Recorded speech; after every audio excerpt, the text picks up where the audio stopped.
ನಮಸ್ತೆ. ಬೆಳಕು ನಕ್ಷತ್ರ ವ್ಲಾಗ್ಸ್ಗೆ ಸ್ವಾಗತ. ನೀವೇನಾದರೂ ನನ್ನ ಚಾನಲ್ಗೆ ಹೊಸಬ್ರಾಗಿದ್ದರೆ ಪ್ಲೀಸ್ ಸಬ್ಸ್ಕ್ರೈಬ್ ಮಾಡಿಕೊಂಡು ವೀಡಿಯೋಸ್ನ ನೋಡಿ. ಫ್ರೆಂಡ್ ಆ್ಯಂಡ್ ಫ್ಯಾಮಿಲಿಗೂ ಶೇರ್ ಮಾಡಿ, ಕಮೆಂಟ್ ಮಾಡಿ, ಶೇರ್ ಮಾಡಿ. ಮತ್ತು ಅಲ್ಲೇ ಪಕ್ಕದಲ್ಲಿರೋ ಬೆಲ್ ಬಟನ್ನ ಪ್ರೆಸ್ ಮಾಡೋದ್ರಿಂದ ಮೊದಲನೇದಾಗಿ ನಾನು ಯಾವುದೇ ವೀಡಿಯೋಸ್ ಹಾಕಿದ್ರೂ ನಿಮಗೇ ನೋಟಿಫಿಕೇಷನ್ ಬರುತ್ತೆ. ನಾನು ಇವತ್ತಿನ ದಿನ ನಿಂಬೆಹಣ್ಣು ಚಿತ್ರಾನ್ನ ಮಾಡೋದನ್ನು ಶೇರ್ ಮಾಡ್ತಾಯಿದ್ದೀನಿ. ಚಿತ್ರಾನ್ನದಲ್ಲೂ ನಾನಾ ಥರ ಚಿತ್ರಾನ್ನಗಳು ಮಾಡ್ಬೋದು. ನಾನು ಇವತ್ತಿನ ದಿನ ನಿಂಬೆಹಣ್ಣು ಚಿತ್ರಾನ್ನ ಮಾಡೋದನ್ನು ಶೇರ್ ಮಾಡ್ತಾಯಿದ್ದೀನಿ. ಇದಕ್ಕೆ ಬೇಕಾಗಿರೋ ಸಾಮಗ್ರಿಗಳು ಈ ರೀತಿ ಇದೆ. ಮೊದಲನೇದಾಗಿ ನಾನಿಲ್ಲಿ ಉದ್ದಿನಬೇಳೆ, ಕಡಲೆಬೇಳೆ, ನಂತರ ಈರುಳ್ಳಿ, ಒಂದು 3 ಈರುಳ್ಳಿ ತೊಗೊಂಡಿದ್ದೀನಿ. ಕಡಲೆಕಾಯಿ ಬೀಜ, ಮೇಯ್ನಾಗಿ ಕಡಲೆಕಾಯಿ ಬೀಜ ಬೇಕೇ ಬೇಕು. ಕೊತ್ತಂಬರಿ ಸೊಪ್ಪು, ಹಸಿಮೆಣಸಿನ್ಕಾಯಿ, 2 ನಿಂಬೆಹಣ್ಣು ತೊಗೊಂಡಿದ್ದೀನಿ, ಮತ್ತು ಕರಿಬೇವು ಇಷ್ಟನ್ನು ತೊಗೊಂಡಿದ್ದೀನಿ. ನಂತರ ನೀವು ಅಂದರೆ ಮುಂದೆ ಹೋಗ್ತಾ ಅರಿಶಿನ ಮತ್ತು ಎಣ್ಣೆ ಬೇಕಾಗುತ್ತೆ, ಮತ್ತು ಸಾಸಿವೆ ಒಂದು, ಇಷ್ಟು ಸಾಮಗ್ರಿಗಳನ್ನ ಇಟ್ಕೊಂಡಿದ್ದೀನಿ. ಜೊತೆಗೆ ಕಾಯಿ ತುರಿ, ಆದಷ್ಟು ಫ್ರೆಶ್ಶು ಕಾಯಿ ತುರಿ ಇದ್ರಂತೂ ತುಂಬಾ ಚೆನ್ನಾಗಿರುತ್ತೆ. ನಾನಿಲ್ಲಿ ಒಂದು ಪಾತ್ರೆ ಇಟ್ಕೊಂಡಿದ್ದೀನಿ. ಆ ಪಾತ್ರೆಗೆ ಎಣ್ಣೆ ಹಾಕೋತಾ ಇದ್ದೀನಿ. ನಾನಿಲ್ಲಿ ತೆಂಗಿನ ಎಣ್ಣೆನೇ ಯೂಸ್ ಮಾಡ್ತಾ ಇರೋದು. ಆ ಎಣ್ಣೆ ಕಾದ ನಂತರ ನಾನಿಲ್ಲಿ 1 ಸ್ಪೂನಷ್ಟು ಸಾಸಿವೆ ಹಾಕ್ಕೋಬೇಕಾಗುತ್ತೆ. ಆ ಸಾಸಿವೆ ಸಿಡ್ದಿದ ನಂತರ ಸಿಡಿಯೋವರೆಗೂ ಕಾಯಬೇಕಾಗುತ್ತೆ. ಆ ಸಾಸಿವೆ ಸಿಡ್ದಿದ ನಂತರ ನಾವು ಒಂದೊಂದಾಗಿ ಸಾಮಗ್ರಿಗಳನ್ನ ಹಾಕ್ತಾ ಹೋಗ್ತೀವಿ. ಆ ಸಾಸಿವೆ ಸಿಡ್ದಿದ ನಂತರ ಈಗ ನಾನು ಹಸಿಮೆಣ್ಸಿನ್ಕಾಯಿ ಹಾಕೋತಾ ಇದ್ದೀನಿ. ನಾನಿಲ್ಲಿ ಒಂದು 5ರಿಂದ 6 ಹಸಿಮೆಣ್ಸಿನ್ಕಾಯಿನೇ ತೊಗೊಂಡಿದ್ದೀನಿ. ಯಾಕಂದರೆ ಚಿತ್ರಾನ್ನ ಸ್ವಲ್ಪ ಖಾರವಾಗಿರಬೇಕು ಅಂತ ಅಂದರೆ ಹಸಿಮೆಣ್ಸಿನ್ಕಾಯಿ ಬೇಕೇ ಬೇಕು. ಈ ಹಸಿಮೆಣ್ಸಿನ್ಕಾಯಿನ ಎಣ್ಣೆಯಲ್ಲಿ ಚೆನ್ನಾಗಿ ಫ್ರೈ ಮಾಡ್ಕೋಬೇಕಾಗುತ್ತೆ.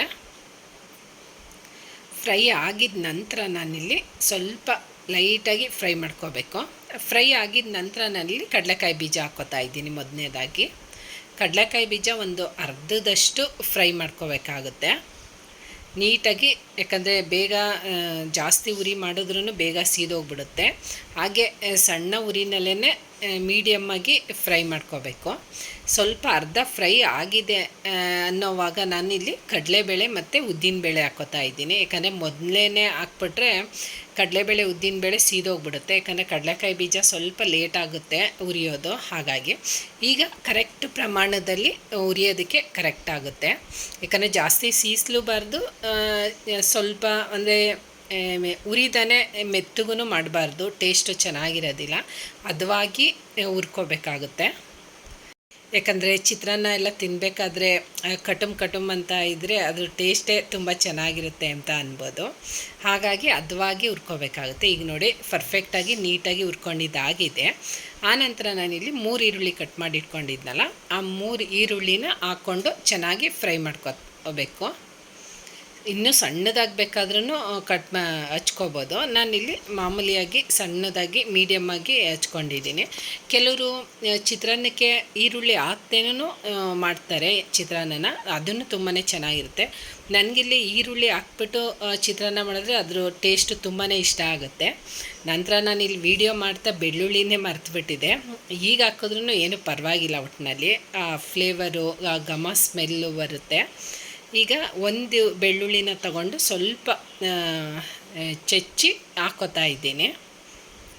ನೀವು ಮೊದಲನೇದಾಗೂ ಹಾಕ್ಕೊಂಡ್ರೂ ಪರವಾಗಿಲ್ಲ, ಓಕೆನೇ, ಚೆನ್ನಾಗಿರುತ್ತೆ. ಈಗ ಹಾಕಿದ್ರೂ ಏನೂ ಪರವಾಗಿಲ್ಲ. ನಂತರ ಇಲ್ಲಿ ಕರಿಬೇವು ಹಾಕ್ಕೋತಾ ಇದ್ದೀನಿ. ಕರಿಬೇವನ್ನು ಹಾಕ್ಕೊಂಡು ಹುರ್ಕೋಬೇಕಾಗುತ್ತೆ. ಯಾಕಂದರೆ ನಾವು ಈಗ ಹಾಕೋದ್ರಿಂದ ಕರಿಬೇವು ಆ ಕಲ್ಲರು ಮತ್ತು ಆ ಫ್ಲೇವರ್ ಇನ್ನೂ ಚೆನ್ನಾಗಿ ಇರುತ್ತೆ ಅಂತ ಅನ್ಬೋದು.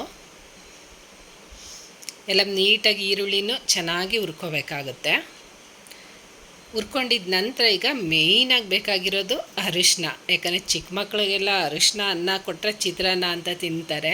ಹಾಗಾಗಿ ಈ ಅರಿಶಿನ ಹಾಕಿದ್ರೇ ಚಿತ್ರಾನ್ನಕ್ಕೆ ಒಂದು ಕಳೆ ಅಂತ ಅನ್ಬೋದು. ಹಾಗಾಗಿ ಸ್ವಲ್ಪ ಅರಿಶಿನ ಹಾಕ್ಕೋತಾ ಇದ್ದೀನಿ. ಅರಿಶಿನ ಹಾಕ್ಕೊಂಡು ಸ್ವಲ್ಪ ಚೆನ್ನಾಗಿ ಹುರ್ಕೋಬೇಕಾಗುತ್ತೆ. ಈ ಅರಿಶಿನ ಹಾಕಿದ್ಮೇಲೆ ಈರುಳ್ಳಿನೂ ಸ್ವಲ್ಪ ಬೇಗನೆ ಫ್ರೈ ಆಗುತ್ತೆ. ಎಲ್ಲ ನೀಟಾಗಿ ಹುರ್ಕೋಬೇಕಾಗುತ್ತೆ. ಈ ಹುರಿದಿದ ನಂತರ ನಾನಿಲ್ಲಿ ರುಚಿಗೆ ತಕ್ಕಷ್ಟು ಉಪ್ಪು ಹಾಕ್ಕೋತಾ ಇದ್ದೀನಿ. ಉಪ್ಪು ಹಾಕ್ಕೊಂಡು ಮತ್ತೆ ಒಂದ್ಸಲಿ ಎಲ್ಲ ನೀಟಾಗಿ ಹುರ್ಕೋಬೇಕು.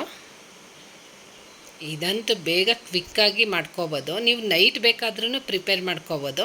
ಅದರಲ್ಲಿ ಮಾಮೂಲಿ ಈ ಯಾವ ರೀತಿ ಒಗ್ಗರಣೆ ಹಾಕಿದ್ರೆ ಅದೇ ರೀತಿ ಹಾಕ್ಕೊಂಡು ಈ ಕಡಲೆಕಾಯಿ ಬೀಜ ಮತ್ತು ಕಡಲೆಬೇಳೆ ಉದ್ದಿನಬೇಳೆನ ಸಪ್ರೇಟಾಗಿ ಹುರಿದಿಟ್ಕೊಂಡ್ರೆ ಅದು ಕಡಲೆಕಾಯಿ ಬೀಜನೂ ಮೆತ್ತಗಾಗೋದಿಲ್ಲ. ಬೆಳಗ್ಗೆ ಅಷ್ಟರಲ್ಲಿ ಕಲಿಸ್ಬೇಕಾದ್ರೆ ಮಿಕ್ಸ್ ಮಾಡಿಕೊಂಡ್ರೆ ತುಂಬಾ ಚೆನ್ನಾಗಿರುತ್ತೆ ಅಂತ ಅನ್ಬೋದು. ಆನಂತರ ನಾನಿಲ್ಲಿ ಸ್ಟವ್ ಆಫ್ ಮಾಡಿದ್ದೀನಿ. ಆಫ್ ಮಾಡಿದ್ಮೇಲೆ ನಾನು ನಿಂಬೆಹಣ್ಣು ಹಾಕ್ಕೋತಾ ಇದ್ದೀನಿ.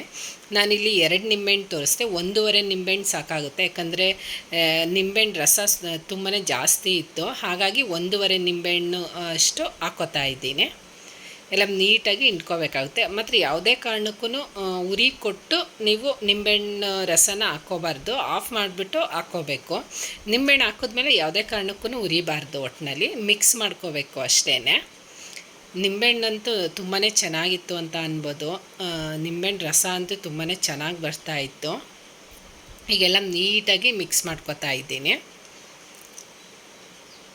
ಇದಕ್ಕೆ ಬೇಕಾದರೆ ಒಂದು ಸಣ್ಣದಾಗಿ ಟೊಮೊಟೊ ಹಾಕ್ಕೊಂಡ್ರೂ ಟೇಸ್ಟು ಚೆನ್ನಾಗಿರುತ್ತೆ. ಟೊಮೊಟೊ ಬೇಕಾದ್ರೂ ಹಾಕ್ಕೋಬೋದು. ಆನಂತರ ಇಲ್ಲಿ ನಾನು ಕೊತ್ತಂಬರಿ ಸೊಪ್ಪು ಹಾಕ್ಕೋತೀನಿ. ಇದನ್ನು ಸುದಾ ಸ್ಟವ್ ಆಫ್ ಮಾಡಿದ್ಮೇಲೆ ನಾನು ಆ್ಯಡ್ ಮಾಡ್ಕೋತಾ ಇರೋದು. ಚೆನ್ನಾಗಿರುತ್ತೆ ಫ್ಲೇವರು ಮತ್ತು ಅದ್ರ ಘಮ ಸ್ಮೆಲ್ ಅಂತೂ ತುಂಬಾ ಚೆನ್ನಾಗಿರುತ್ತೆ ಅಂತ ಅನ್ಬೋದು. ಈಗೆಲ್ಲ ನೀಟಾಗಿ ಇನ್ನೊಂದ್ಸಲಿ ಮಿಕ್ಸ್ ಮಾಡ್ಕೋತೀನಿ. ಇನ್ನೊಮ್ಮೆ ಹೇಳ್ತೀನಿ, ಸ್ಟವ್ ನಾನು ಆಫ್ ಮಾಡಿದ್ದೀನಿ. ಆಫ್ ಮಾಡಿದ್ಮೇಲೆ ಈ 3 ಐಟಮ್ನ ಹಾಕ್ತಾಯಿರೋದು. ನಂತರ ಇಲ್ಲಿ ಒಂದು ಅರ್ಧ ಹೋಳಷ್ಟು ಕಾಯಿ ತುರಿ ಹಾಕ್ಕೋತಾ ಇದ್ದೀನಿ. ಆದಷ್ಟು ಹಾಕ್ತಾನೆ ಕಾಯಿನ ಚೆಚ್ಚಿ ತುರಿದು ಇಟ್ಕೊಂಡಿರೋ ಕಾಯಿ ತುರಿ ಅಂತೂ ತುಂಬಾ ಟೇಸ್ಟ್ ಕೊಡುತ್ತೆ ಅಂತ ಅನ್ಬೋದು. ಆದಷ್ಟು ಚಿತ್ರಾನ್ನಕ್ಕೆ ನೀವು ಫ್ರೆಶ್ ಕಾಯಿನೇ ತೊಗೊಳ್ಳಿ, ತುಂಬಾ ಟೇಸ್ಟ್ ಚೆನ್ನಾಗಿರುತ್ತೆ. ನಂತರ ಇದನ್ನು ಸುದಾ ನೀವು ಆಫ್ ಮಾಡಿದ್ಮೇಲೆ ಕಾಯಿನ ಯಾವಾಗಲೂ ಆ್ಯಡ್ ಮಾಡ್ಕೋಬೇಕಾಗುತ್ತೆ, ತುಂಬಾ ಟೇಸ್ಟ್ ಚೆನ್ನಾಗಿರುತ್ತೆ ಅಂತ ಅನ್ಬೋದು.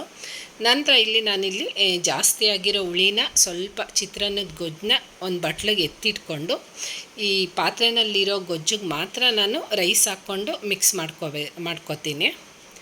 ರೈಸ್ ಅಂತೂ ಸ್ವಲ್ಪ ಅಂದರೆ ಆರಿದ ಮೇಲೆ ಹಾಕಿದ್ರೆ ತುಂಬಾ ಚೆನ್ನಾಗಿರುತ್ತೆ, ಹುಡಿಯಾಗಿ ಬರುತ್ತೆ. ಈ ಬಿಸಿ ಇದ್ದಾಗಲೇ ಕಲಿಸ್ಬಿಟ್ರೆ ಸ್ವಲ್ಪ ಮುದ್ದೆ ಥರ ಆಗುತ್ತೆ. ಯಾವುದೇ ಚಿತ್ರಾನ್ನ ಆಗಲಿ ಸ್ವಲ್ಪ ಹುಡಿಯಾಗಿದ್ದರೆ ಟೇಸ್ಟ್ ಚೆನ್ನಾಗಿರುತ್ತೆ ಅಂತ ಅನ್ಬೋದು. ಮುದ್ದೆ ಥರ ಆದರೆ ಅಷ್ಟು ಚೆನ್ನಾಗಿರೋದಿಲ್ಲ.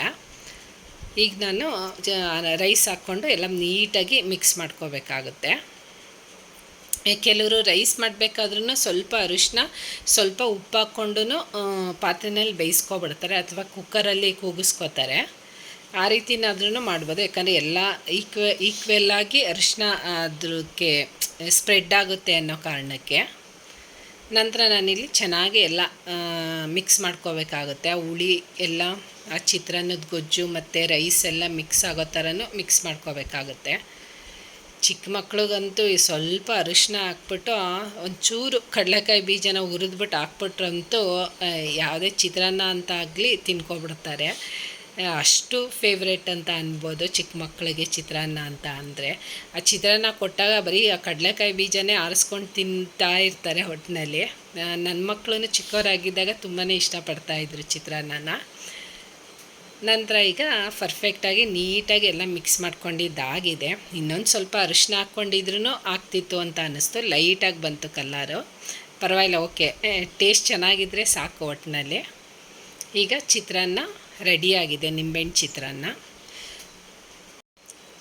ಆನಿಯನ್ ನಿಂಬೆಹಣ್ಣು ಚಿತ್ರಾನ್ನ ಅಂತಲೇ ಹೇಳ್ಬೋದು ಒಟ್ಟಿನಲ್ಲಿ.